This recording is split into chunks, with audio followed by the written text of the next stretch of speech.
دیکھیے am happy کہ B J پی تو نہیں پر کم سے کم پاکستان کے جو پرائم منسٹر ہیں وہ واجپئی جی کی جو پالیسی رہی ہے ڈائلاگ اینڈ ریکنسلیشن، یعنی دو ہمسایہ کو کس طرح سے مل جل کے رہنا چاہیے، اور اس کے ساتھ ساتھ مسئلہ کشمیر کے حل کے حوالے سے بھی ڈائلاگ پروسیس کی بات کرتے تھے واجپئی جی. تو یہ اچھی بات ہے کہ کم سے کم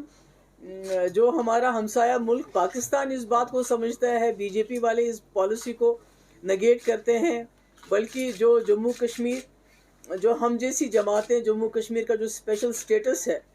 اس کے ارد گرد جموں کشمیر کا ایک سلوشن چاہتے تھے، اس کو بھی بی جے پی نے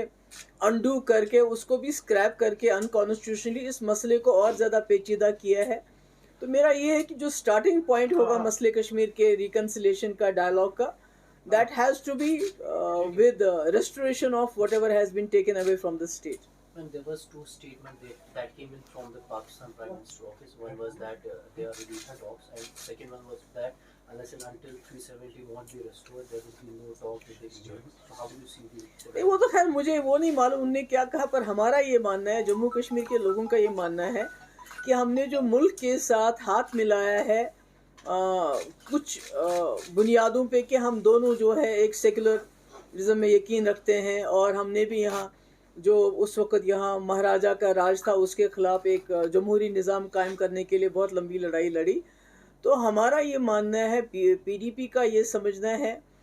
کہ جموں کشمیر کے مسئلے کا حل جو ہے وہ کانسٹیٹیوشن کے اندر ہوگا، اور کانسٹیٹیوشن نے ہی ہمیں ایک اسپیشل سٹیٹس دیا تھا اس ملک کے، اور جو آپس میں دونوں ملکوں کے رشتے ہموار ہو جائیں، اچھے ہو جائیں، راستے کھل جائیں اور راستے کھلیں، آواجابی ہو،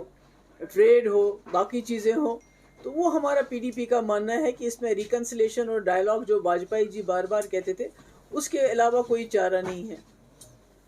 میم جو ریسنٹ آرڈرز آئے ہیں اسٹریٹ لینڈ کو کی ایوکشن کو لے کر، اس پہ آپ کیا کہیں گے؟ کیونکہ دور دراز علاقوں میں، دیہی علاقوں میں اس طرح کی جو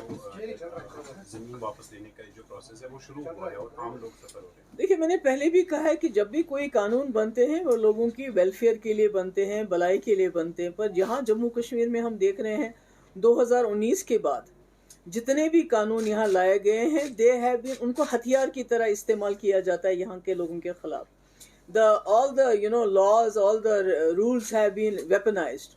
and they are used against the people of the J&K. ان کو ڈس امپاور کرنے کے لیے، ان کو ہیوملیٹ کرنے کے لیے اور ان کو پنش کرنے کے لیے. اور یہ جو لوگوں کو سرکاری زمین جس میں وہ سال سے رہ رہے ہیں، غریب لوگ ہیں، 5 مرلہ 6 مرلہ 10 مرلہ زمین ہے ان کے پاس جس میں مکان بنے ہیں، تو آج ان کو یہ کہنا ہے کہ آپ زمین خالی کر دو، تو مجھے لگتا ہے یہ ایک پنشمنٹ ہے، اور ایک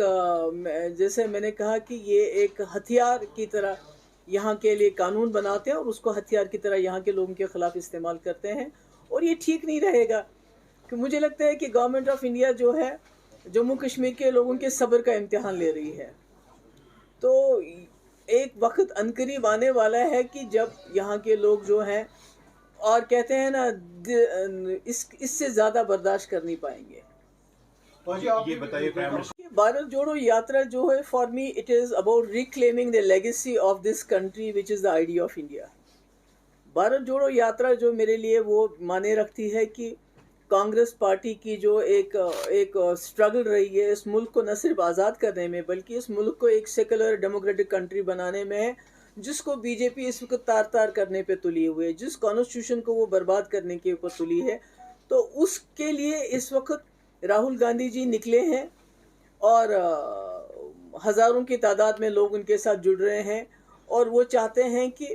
جو ملک کا جو فیبرک ہے جس کو بی جے پی تار کر رہی ہے اس کو دوبارہ سے وہ جوڑنے کی کوشش کر رہے ہیں. تو ایسے میں ان کے ساتھ کہاں کون جڑتا ہے وہ میرے لیے معنی نہیں رکھتا ہے. پر اس کا مقصد کیا ہے؟ کیونکہ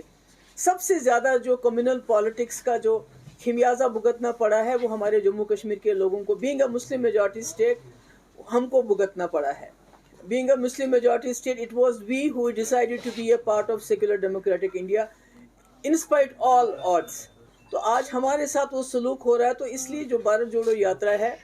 یہ میرے خیال میں اس کے بغیر اور کوئی آپشن نہیں تھا کنٹری کے پاس.